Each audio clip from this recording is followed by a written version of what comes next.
అందరికీ నమస్తే అండి. నా పేరు అనిల్ కేత. జనగలం ప్రేక్షకులకు స్వాగతం. ఆర్థిక నేరగాడిని, ఒక క్రిమినల్ని ఓట్లు వేసి ముఖ్యమంత్రిగా కూర్చోబెడితే రాష్ట్రాన్ని ఏ విధంగా దివాలా తీయించే స్థాయికి తీసుకువెళ్ళాడనేది జగన్మోహన్ రెడ్డి పరిపాలనా కాలంలో ప్రతి ఒక్కరూ కూడా గమనించామండి. సో జగన్మోహన్ రెడ్డి అధికారాన్ని కోల్పోయిన తర్వాత మాట్లాడుతున్నటువంటి మాటల్ని గమనిస్తే ఆ రోజుల్లో ఏ విధమైన సంప్రదాయాన్ని ఆయన ప్రవేశపెట్టాడు అనేది చాలా స్పష్టంగా గమనించవచ్చండి.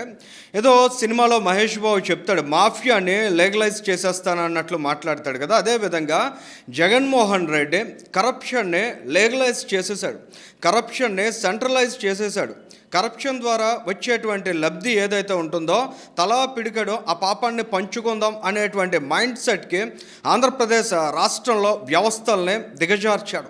సో జగన్మోహన్ రెడ్డి మొన్న మాట్లాడాడు, కారుమూరి నాగేశ్వరరావు అరెస్ట్ సందర్భంగా ఏ వ్యాఖ్య చేశాడంటే, 1 కోటో 2 కోట్లో మిగిలితే మిగలొచ్చు, ఆ మాత్రం దానికి ఎంత యాగి అవసరమా అన్నట్లు మాట్లాడాడు. ఇవాళ ప్రెస్ మీట్లో కూడా అదే విధమైనటువంటి ధోరణితో ఆయన ప్రస్తావించడాన్ని గమనించిన తర్వాత జగన్మోహన్ రెడ్డి చాలా స్పష్టంగా ఉన్నాడు. కరప్షన్ అనేదాన్ని అన్ని విధాలా సమర్థించడానికి, బలపరచడానికి సహాయ సహకారాలు అందించాడు అనేది కూడా ప్రతి ఒక్కరు ఇక్కడ అర్థం చేసుకోవాలండి. సో ఇక్కడ జగన్మోహన్ రెడ్డి పదే పదే మాట్లాడుతున్నాడు కదా, కారుమూరి నాగేశ్వరరావు చేసిన తప్పేంటి, 1 కోటో 2 కోట్లో వెనకేసుకుంటే ఏమన్నా నష్టం ఉంటుందా, జిల్లాల స్థాయిలో జరిగినటువంటి అవినీతి అక్కడ ఏమాత్రం మిగులుతుంది, ఏదో మిగిలితే ఎంతో కొంత మిగులుతుంది, సో అందులో తప్పే ఉంది అనేది కదా జగన్మోహన్ రెడ్డి వర్షన్. అసలు కరప్షన్ అనేది ఏ లెవెల్లో జరిగినా తప్పే.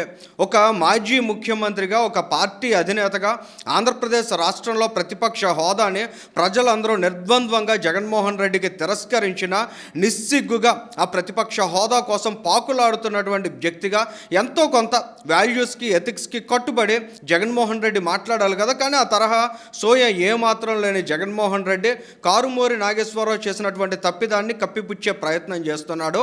ఎందుకంటే ఆ స్కామ్లో, లిక్కర్ స్కామ్లో, అది లిక్కర్ రవాణా స్కామ్ అవ్వచ్చు, ఒరిజినల్ లిక్కర్ స్కామ్ కావచ్చు, మొత్తంగా ఈ స్కామ్కి సంబంధించినటువంటి ప్రధాన లబ్ధిదారు ఎవరు అంటే చిట్ట చివరికి వినిపించే పేరు జగన్మోహన్ రెడ్డి. కాబట్టి ఇవాల్టి నుంచే ఆయన స్కిన్ కవర్ చేసుకునేటువంటి ప్రయత్నాన్ని చేస్తున్నాడు అనేది స్పష్టంగా తెలుస్తోంది. సో అసలు కారుమూరి నాగేశ్వరరావు ఇరుక్కున్నటువంటి స్కామ్ ఏమైనా చిన్నదా, ఆయనకి చేకూరినటువంటి లబ్ధి ఏమైనా మనం మినిమైజ్ చేసి చూడగలమా, అంతో ఎంతో అని విడిచిపెట్టేటువంటి అవకాశం ఏమైనా ఉంటుందా, కాస్త స్కామ్కి సంబంధించినటువంటి డీటెయిల్స్ను కూడా ఒకసారి మనం అర్థం చేసుకునే ప్రయత్నం చేద్దామండి.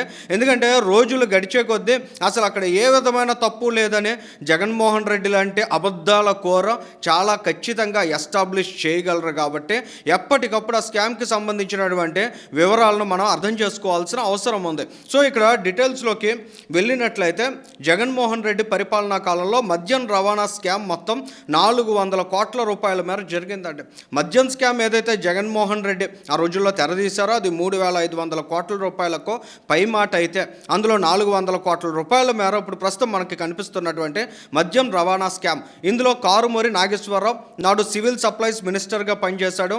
ఆయన కుటుంబ సభ్యులకు అణగూరినటువంటి లబ్ధి అంతా ఆయన చూస్తే 90 కోట్ల రూపాయల మేర కనిపిస్తోంది. కారుమూరి నాగేశ్వరరావుకి సంబంధించినటువంటి కంపెనీకి 68 కోట్ల రూపాయల మేర ఈ అక్రమ సొమ్ము నుంచి తరలించారండి. ఇక నేరుగా ఈ కారుమూరి నాగేశ్వరరావు ఖాతాల్లోకి 15 కోట్ల రూపాయల మేర వెళ్ళాయి.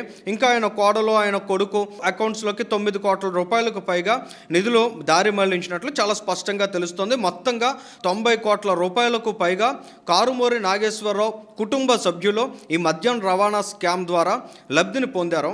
అసలు ఈ స్కామ్కి ఎలా తెరదీశారు అనేది కూడా ఒకసారి మనం చూస్తే, ఆ రోజుల్లో మద్యం స్కామ్ అనే దానికి కీలకమైనటువంటి పాత్రధారి, సూత్రధారి రాజ్ కసిరెడ్డి. అదే రాజ్ కసిరెడ్డి మరొక ప్రణాళిక చేశాడు. ఈ మద్యం రవాణా అనేది ఎప్పుడూ కూడా జిల్లాలకు సంబంధించి జాయింట్ కలెక్టర్స్ ఆధ్వర్యంలో ఉంటుంది. ఒక కార్టన్ అంటే మద్యం బాక్స్ ఏదైతే ఉంటుందో అటువంటి ఒక కార్టన్ని మద్యం దుకాణం వరకు తరలించడానికి చెల్లించే మొత్తం ఎంత అంటే కేవలం 13 రూపాయలు. అటువంటి 13 రూపాయలని జగన్మోహన్ రెడ్డి అధికారంలోకి వచ్చిన తర్వాత మద్యాన్ని ఆదాయ వనరుగా మలుచుకున్నాడు. కాబట్టి అక్రమార్జనకు అది ఒక కీలకమైనటువంటి ముఖ్యమైనటువంటి వనరుగా చూశాడు కాబట్టి అనేక రూపాల్లో మద్యం ద్వారా వచ్చే ఆదాయాన్ని కొల్లగొట్టి తన సొంత ఖజానాకు మళ్లించుకున్నాడు కాబట్టి అందులో భాగంగానే ఈ మద్యం రవాణా స్కామ్కి కూడా తెరదీశారు. జిల్లాల జాయింట్ కలెక్టర్ల చేతుల్లో ఉండేటువంటి అధికారాన్ని వీళ్ళు వెనక్కి తీసుకొని దాన్ని కేంద్రీకృతం చేసి తద్వారా వీళ్ళకి కావాల్సినటువంటి వాళ్ళకి వైఎస్ఆర్ కాంగ్రెస్ పార్టీ నాయకులకి వీళ్ళందరికీ కూడా సబ్ కాంట్రాక్ట్స్ ఇచ్చి ఎవరైతే రాజ్ కసిరెడ్డి మనం ఎందాక ప్రస్తావించామో ఆయన ఒక షెల్ కంపెనీ పెట్టి ఆ షెల్ కంపెనీకి మద్యం రవాణాకు సంబంధించినటువంటి టెండర్ దక్కేలా చేసి ఆయన ద్వారా ఈ వైఎస్ఆర్ కాంగ్రెస్ పార్టీ నాయకులకు మేలు లబ్ధి చేకూరే విధంగా సబ్ కాంట్రాక్ట్స్ ఇచ్చారు. అందులో భాగంగానే మధ్య కోస్తాంధ్రకు సంబంధించినటువంటి లీజ్ని ఈ కారుమూరి నాగేశ్వరరావు తీసుకున్నారు. 13 రూపాయలు ఉండేటువంటి కార్టన్ ట్రాన్స్పోర్టేషన్ ధరను 34 రూపాయల మేర పెంచేసి ఎవరైతే ఒరిజినల్గా ట్రాన్స్పోర్ట్ చేస్తారో వాళ్ళకి నామమాత్రపు ధర మాత్రమే చెల్లించి మిగతాదంతా కూడా వీళ్ళ జేబుల్లో వేసుకున్నారు. తద్వారా 400 కోట్ల రూపాయల స్కామ్కి తెరదీశారు. దీనికి సంబంధించి మొత్తంగా మద్యం స్కామ్ మీద ఆ రోజుల్లో ఎన్ఫోర్స్మెంట్ అండ్ విజిలెన్స్ విచారణ జరిపింది కూటమి ప్రభుత్వం అధికారంలోకి వచ్చిన తర్వాత. ఆ తర్వాత ఏపీసీఐడి కేసు నమోదు చేసింది. ఆ తర్వాత సిట్ విచారణ ప్రారంభించింది. ఇందులో తవ్వే కొద్దీ ఏ విధమైన అక్రమాలు బయటపడుతున్నాయనే అంశాన్ని గుర్తించిన తర్వాత ఈడీ రంగప్రవేశం చేసింది. మనీ లాండరింగ్ కోణంలో కూడా ప్రస్తుతం విచారణ జరుపుతోంది.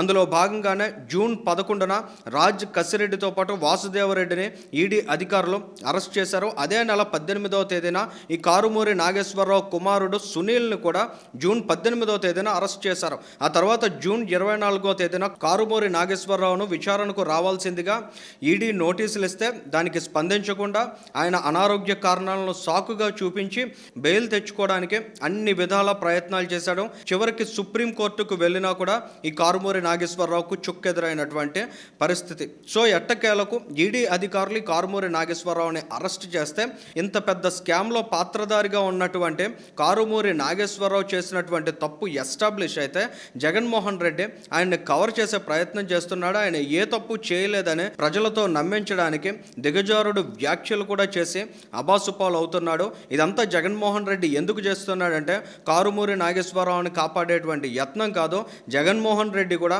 ఇందులో ఇన్వాల్వ్ అయి ఉన్నాడు కాబట్టి ప్రధాన లబ్ధిదారుడు ఎవరు అంటే జగన్మోహన్ రెడ్డే. కాబట్టి అసలు ఈ స్కామ్ అంతా ఎందుకు తెరదీశారంటే అది జగన్మోహన్ రెడ్డి తాడేపల్లి ప్యాలెస్లో ఉండేవారిని సంతోషపరచడానికి కాబట్టి.